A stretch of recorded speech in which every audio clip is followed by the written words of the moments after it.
Hello అండి, welcome back to our channel. నేను రీసెంట్గా విజిట్ చేసిన శ్రీ రమణ ఆశ్రమం గురించి అయితే చెప్పబోతున్నాను. మీరు ఈ వీడియోని ఫస్ట్ నుంచే లాస్ట్ వరకు స్కిప్ చేయకుండా చూస్తే ఫుల్ డీటెయిల్స్ అయితే మీకు తెలిసిపోతాయి. ఇది వన్ ఆఫ్ ది ఫేమస్ అరుణాచలంలో చూడవలసిన రమణ ఆశ్రమం అండి. రమణ ఆశ్రమం గురించి ఫుల్ డీటెయిల్స్ అయితే తెలుసుకుందాం. ఆశ్రమం టైమింగ్స్, స్కందాశ్రమంకి వెళ్ళడానికి ఎన్ని కిలోమీటర్ నడవాలి, వే ఎలా ఉంటుంది, and Skandashramam gate closing and opening times అయితే చెప్తాను. ఈ వీడియోని అయితే తప్పకుండా చివరి వరకు అయితే చూడండి. రమణ ఆశ్రమం టైమింగ్స్ వచ్చేసి మార్నింగ్ 5 నుంచి వెళ్ళి ఆఫ్టర్నూన్ 12 వరకు అండి. మళ్ళీ నెక్స్ట్ 2 నుంచి వెళ్ళి 5:30 వరకు అయితే ఓపెన్ అయ్యి ఉంటుంది. ఇది రమణ మహర్షి గారు కూర్చున్న పీఠం అండి. నెక్స్ట్ స్కందాశ్రమంకి అండ్ విరూపాక్ష కేవ్కి వెళ్ళే వే ఎలా ఉంటుంది అండ్ టైమింగ్స్ ఏంటి, గేట్ యొక్క timings, opening and closing times అయితే తెలుసుకుందాం. మార్నింగ్ 8:30 to 4:30 వరకు అయితే గేట్ ఓపెన్ అయ్యి ఉంటుంది. 1.4 కిలోమీటర్స్ అయితే నడవాల్సి ఉంటుంది. నడిచే వే మొత్తం బండలతోటి రాళ్ళతో అయితే ఉంటుంది. హైట్లో ఉంటుంది కదా, ఇది ఒక కొండ కాబట్టి పైకి ఎక్కడానికి వే అయితే బాగుండదు. ఏజ్డ్ వాళ్ళైతే నడవడానికి చాలా కష్టమైతే ఉంటుంది. వే మొత్తం ఆ విధంగానే ఉంటుందండి. కొంచెం నడవడానికి చాలా కష్టంగానే ఉంటుంది. ఇక్కడ కొండెంగలు ఉంటాయి, కోతులు అయితే చాలా ఉంటాయండి. కొద్దిగా జాగ్రత్తగా అయితే నడవాల్సి ఉంటుంది. నడిచే వే మొత్తం చెట్లతో మంచి గ్రీనరీగా చాలా బాగుంటుంది. బట్ నడవడం చాలా కష్టం, ఎందుకంటే రాళ్ళు అన్నీ ఉంటాయి కాబట్టి, రాళ్ళు బండలతో వే మొత్తం ఉంటుంది కాబట్టి అది కొద్దిగా కష్టంగా ఉంటుంది. బట్ వే మొత్తం చాలా బాగుంటుంది చూడడానికి, గ్రీనరీగా చల్లటిగా గాలి వస్తూ ఉంటే మనం నడిస్తే చాలా బాగుంటుంది. మాకైతే ఒక 4 to 5 అవర్స్ అయితే టైం పట్టింది వెళ్ళి రావడానికి. కొద్దిగా ఏజ్డ్ వాళ్ళకైతే ఇంకొద్దిగా టైం ఎక్కువే పడుతుంది. ఇక్కడ కొండెంగలు, కోతులు అయితే చాలా ఉన్నాయండి. మనం వెళ్ళే దారిలో 3 to 4 మెంబర్స్ అయితే ఇట్లా రాళ్ళతో విగ్రహాలను తయారు చేసి అయితే అమ్ముతున్నారు. ఇక్కడ మన ముందే అయితే తయారు చేస్తారు. చాలా మంచిగా చిన్న విగ్రహాలు అయితే తయారు చేస్తున్నారండి. చూడడానికి చాలా ముద్దుగా అయితే ఉన్నాయి. మీరు ఎవరైనా కావాలనుకునే వాళ్ళైతే ఇక్కడ పర్చేస్ చేయొచ్చు. చూడడానికి చాలా బాగున్నాయి. మన ముందైతే తయారు చేసి ఇస్తారు. చూసారు కదా వే ఎలా ఉందో, నడడానికి ఈజీగా అనిపిస్తుందో మీకు? చాలా కష్టంగా అయితే ఉంటుంది. చూడడానికి బాగున్నా కూడా నడిచేటప్పుడు అయితే కొద్దిగా ఇబ్బందిగా అయితే పడతారు. ఏజ్డ్ వాళ్ళు అయితే కంపల్సరీ పడతారండి. కొద్దిగా నడవగలుగుతా అన్న వాళ్ళు మాత్రమే స్టార్ట్ అవ్వండి నడవడానికి. మీరు కంపల్సరీ ఒక వాటర్ బాటిల్ అయితే క్యారీ చేయండి. నడిచేటప్పుడు చాలా దాహంగా అయితే ఉంటుంది కాబట్టి ఒక వాటర్ బాటిల్ అయితే మర్చిపోకుండా అయితే క్యారీ చేసుకోండి. ఇక్కడ మంకీస్ చాలా ఉంటాయి అండ్ నడవడానికి కూడా కష్టంగా ఉంటుంది కాబట్టి ఒక స్టిక్ అయితే తీసుకోండి. ఆ స్టిక్ అయితే హెల్ప్ఫుల్గా ఉంటుంది మీకు నడవడానికి, అండ్ కోతులు అనేది మీ మీదకి రాకుండా ఉండడానికి కూడా హెల్ప్ఫుల్గా అయితే ఉంటుంది. కంపల్సరీ ఒక స్టిక్ తీసుకోండి. అక్కడ స్టిక్ దొరికిపోతాయి, అంతా అడవిలా ఉంటుంది కాబట్టి ఒక స్టిక్ అయితే దొరికిపోతుంది మనకి. ఆ విధంగా రాళ్ళపైన ఆశ్రమంకి వే అయితే రాసిపెట్టి ఉంచుతారు. దాన్ని చూసి అయితే మనం వెళ్ళిపోవచ్చు. చూడండి, రాళ్ళతో చెక్కారు అని చెప్పాను కదా, వాటిని క్లియర్గా అయితే దగ్గర నుండి అయితే చూపిస్తున్నాను. చూడండి ఏమేమి ఉన్నాయి అనేది. మనకి చిన్న టాటాయిస్, శివలింగాలు, చిన్న సైజు, పెద్ద సైజు, అండ్ చిన్న పాదాలు, హార్ట్స్, ఇవి లాకెట్ లాగా వేసుకుంటారా, అవి దేనికి యూజ్ చేస్తారో నాకు తెలీదు, కానీ హోల్ అయితే చిన్నగా ఉంది, అది దేనికి యూజ్ చేస్తారో తెలీదు.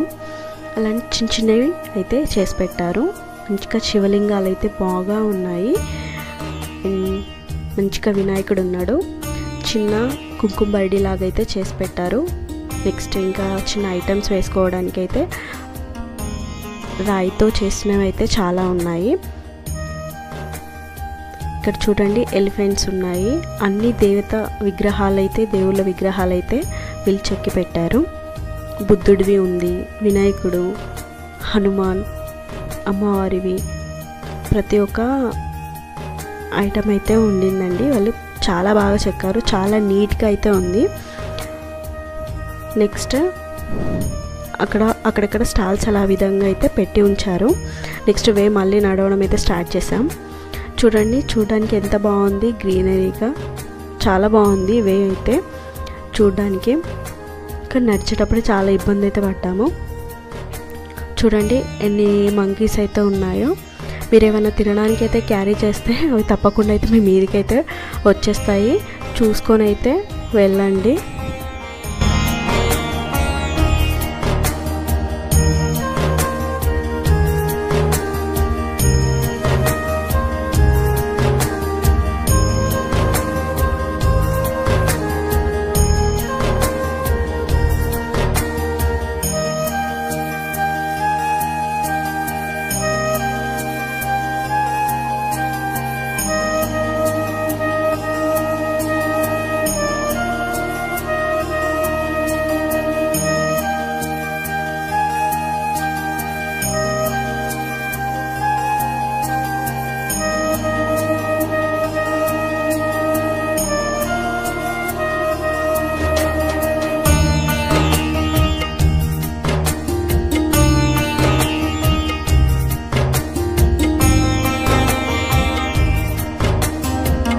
వేలో తినడానికి తాగడానికి అయితే ఏమీ లేవు. ఒక అమ్మ మాత్రము బత్తాయి జ్యూస్ అయితే అమ్ముతూ ఉంది. సో అది చూడగానే మాకు చాలా హ్యాపీగా అనిపించింది. ఫస్ట్ అంత దూరం నడిచే టైంకి మాకు చాలా అయితే దామేసింది, ఏదైనా ఉంటే బాగుంటుంది అనిపించింది. అప్పుడే ఈ అమ్మ అయితే ఇక్కడ బత్తాయి జ్యూస్ అయితే అమ్ముతుంది. సో ఒక గ్లాస్కి వచ్చేసి 40 రూపీస్ అయితే చెప్పింది. సో మేము 6 గ్లాస్ అయితే బత్తాయి జ్యూస్ తీసుకున్నాము. చాలా నీట్గా అయితే చేసి ఇచ్చింది, చాలా టేస్టీగా కూడా ఉండే. మీరు కూడా ట్రై చేయండి. నెక్స్ట్ తాగేసి అయితే మళ్ళీ మేము స్టార్ట్ అయ్యాము నడవడానికి. నడిచేటప్పుడు చాలా కేర్ఫుల్గా అయితే నడవండి, చూసి నడవండి. చిన్న చిన్న పురుగులు కీటకాలు అయితే ఉన్నాయి, చూసారు కదా, అదేంటో నాకు కూడా తెలీదు. అలాంటివి అయితే చాలా ఉన్నాయి, చూసి జాగ్రత్తగా అయితే నడవండి. చూడండి, కొండపై నుండి అరుణాచలేశ్వర టెంపుల్ ఎలా కనిపిస్తుందో చాలా బాగుంది చూడడానికి అయితే వ్యూ. 2 కళ్ళు అయితే అస్సలు సరిపోలేవు, అలా ఉంది. టెంపుల్ అయితే క్లియర్గా అయితే కనిపిస్తుంది, చాలా బాగుంది టెంపుల్ కూడా. అరుణాచలం వస్తే మనం తప్పకుండా విజిట్ చేయాల్సిన 2 ప్లేసెస్ అండి, అరుణాచలేశ్వర టెంపుల్ అండ్ రమణ ఆశ్రమం అయితే. ఇవి రెండైతే కంపల్సరీ విజిట్ చేయాల్సినవి. వ్యూ అయితే చాలా బాగుంది, నాకైతే చూడడానికి అయితే చాలా హ్యాపీగా అనిపించింది, చాలా బాగుంది. మీరు కూడా వెళ్తే ఒకసారి మీ ఎక్స్పీరియన్స్ ఎలా ఉందో అయితే నా కామెంట్ సెక్షన్లో కామెంట్ చేయండి. మీరు వెళ్ళి ఉంటే ఇది కొండపై నుంచి వెళ్ళి ఈ విధంగా కనిపిస్తుంది చూడండి.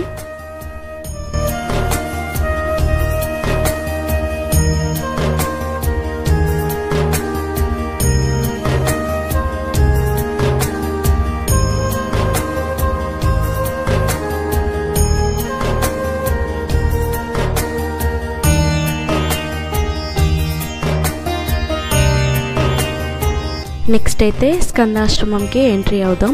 ఇక్కడైతే వీడియోస్ ఫొటోస్ అయితే అలో లేదండి.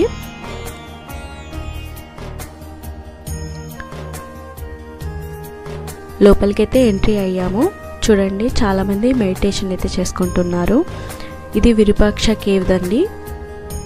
అక్కడ వాటర్ అయితే చాలా ఉన్నాయి.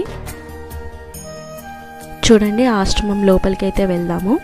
ఇక్కడ చాలామంది వచ్చిన వాళ్ళైతే మెడిటేషన్ అయితే చేసుకుంటారు, చాలామంది ప్రశాంతంగా కూర్చొని అయితే మెడిటేషన్ చేసుకుంటారు. ఆశ్రమం పైన ఎలా ఉందో, కొండపైన ఎలా ఉందో అయితే చూడండి. రమణ మహర్షి యొక్క ఫోటో ఉంటుంది అండ్ అక్కడ ఒక దీపం పెట్టి అయితే ఉంటుందండి. అక్కడ రమణ మహర్షి యొక్క ఫొటోస్ అయితే పెట్టి ఉంచుతారు.